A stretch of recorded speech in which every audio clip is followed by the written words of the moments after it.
A'udzubillahiminasyaitonirrajim. Bismillahirrahmanirrahim. Wassalamualaikum warahmatullahi wabarakatuh. Assalamualaikum semuanya, saudaraku dimanapun berada, muslimin dan muslimat. Berjumpa kembali dengan saya Muhammad Faizi Channel.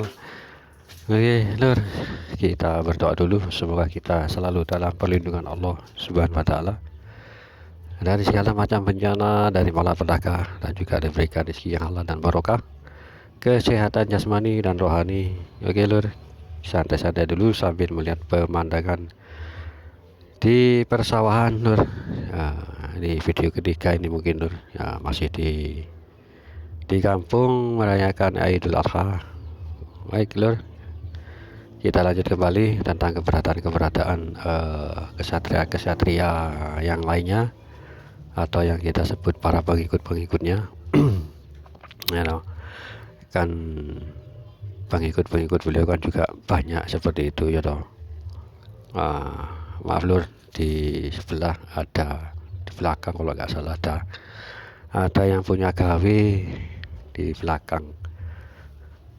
Oke lanjut lur, tentang keberadaan pengikut-pengikutnya.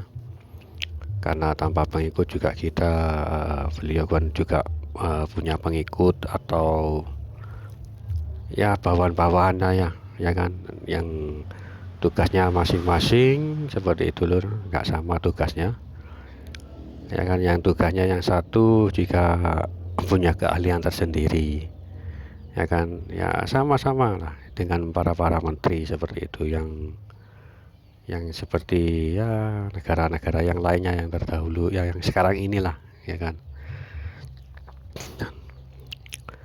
Tapi ini apa ya, pengikut beliau ini tersebar lur, insya Allah tersebar di Nusantara atau berkumpul di Nusantara seperti itu pengikut beliau ini ya. Insya Allah saya doakan mudah-mudahan para pengikut itu ya salah satu termasuk saudara-saudara yang berkomentar atau yang komen, dan juga mungkin para youtuber yang lain yang membahas hal ini gitu loh. Sebagaimana kita ketahui kan tidak semua orang tahu gitu, mengerti tentang pemimpin akhir zaman ini atau Satrio Beringin, yang sebagian orang Nusantara menyebutnya seperti itu. Tersebar ini lur para pengikutnya, ada di pulau-pulau di seluruh Nusantara seperti itu. Ciri-ciri ya itu tadi, para pengikutnya ada suatu tanda tersendiri yang hanya Satrio Beringin ini yang tahu gitu loh. Bahkan yang orangnya pun juga terkadang nggak tahu gitu loh kalau orang tersebut menjadi pengikutnya, nggak tahu seperti itu. Tapi ada juga yang tahu itu mungkin entah lewat mimpi beliau, bertemu dengan beliau di dalam mimpi tersebut. Tapi dalam mimpi tersebut orang tersebut nggak jelas maksudnya nggak jelas terlihat lah pemimpin wajah pemimpin itu seperti apa. Mereka hanya para pengikutnya itu yang mereka hanya melihat hanya cahaya saja ya. Bentuk tubuhnya sih terlihat seperti itu, tapi wajahnya nggak bisa dilihat seperti itu lur. Kalau bisa dilihat kan berarti kan tahu ya kan, itu masih dirahasiakan. Kalau postur tubuh sih mungkin mereka sudah tahu, bukan sudah tahu sih, terlihat seperti itu, nampak lah seperti itu. Tapi kalau melihat wajahnya itu nggak bisa, mungkin ada cahaya yang terpancar dari wajah beliau hingga tidak bisa dikenali seperti itu. Kalau bisa dikenali kan namanya kan bukan rahasia lagi, betul nggak? Dan mungkin orang tersebut kalau melihat wajahnya kan mungkin akan memberitahu kepada kita ya kan, oh wajahnya seperti ini, wajahnya seperti ini. Kalau postur tubuh kan umum gitu, sama dengan kita, tapi tinggi rendahnya, gempal atau ciri-ciri tubuhnya ya hanya mereka yang bermimpi dengan beliau yang tahu, ya kan. Kalau wajah sih ya itu tadi hanya terpancar sinar, jadi nggak jelas terlihat seperti itu. Oke, lanjut lur, trio Winingit ini atau keberadaannya kayak diimpikan oleh para pengikut-pengikutnya itu salah satu juga lewat mimpi. Juga ciri-ciri yang lain pengikutnya itu mungkin apa ya, video saya sebelumnya juga saya mengungkapkan menjelaskan orang yang pernah mengalami dejavu, mungkin seperti itu. Apa itu dejavu? Dejavu itu pernah mengalami kejadian sebelumnya,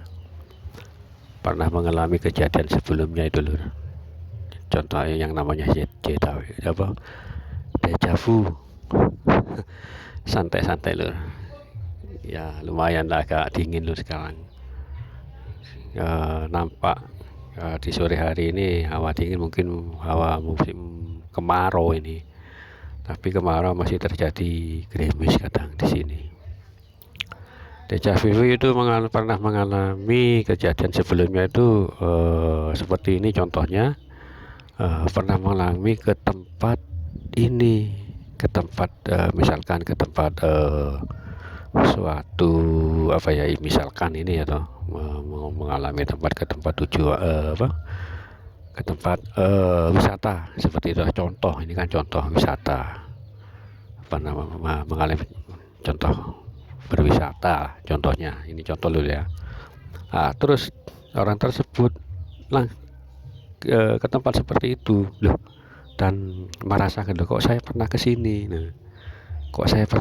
Ya kapan ya, padahal orang tersebut belum pernah, tapi rasanya orang tersebut pernah ke sini gitu loh. Nah itu seperti itu loh, ya kan. Itu yang namanya dejavu, mengalami kejadian yang dialami sebelumnya, pernah mengalami kejadian sebelumnya. Itu mungkin itu salah satu contohnya ya, atau yang disebut kerennya sih dejavu. Mengalami atau pernah menuju tempat itu sebelumnya, padahal belum pernah, tapi setelah ke tempat itu loh, kok saya pernah ke sini ya, kapan ya, padahal belum pernah, tapi rasanya seperti pernah ke sini ya, padahal belum pernah. Dan orang tersebut mungkin mengetahui setelah ini mungkin seperti ini, setelah saya duduk mungkin akan kejar seperti itu. Betul loh, kok sama persis setelah saya melakukan ini terus saya lakukan ini. Nah itu loh, mengalami kejadian sebelumnya. Itu ciri-cirinya mungkin menjadi pengikut beliau, karena orang-orang tersebut yang mengalami dejavu itu jarang terjadi ya toh. Tapi mungkin teman-teman pernah mengalami hal demikian yang namanya dejavu.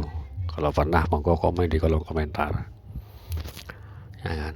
Itulah salah satunya lur, salah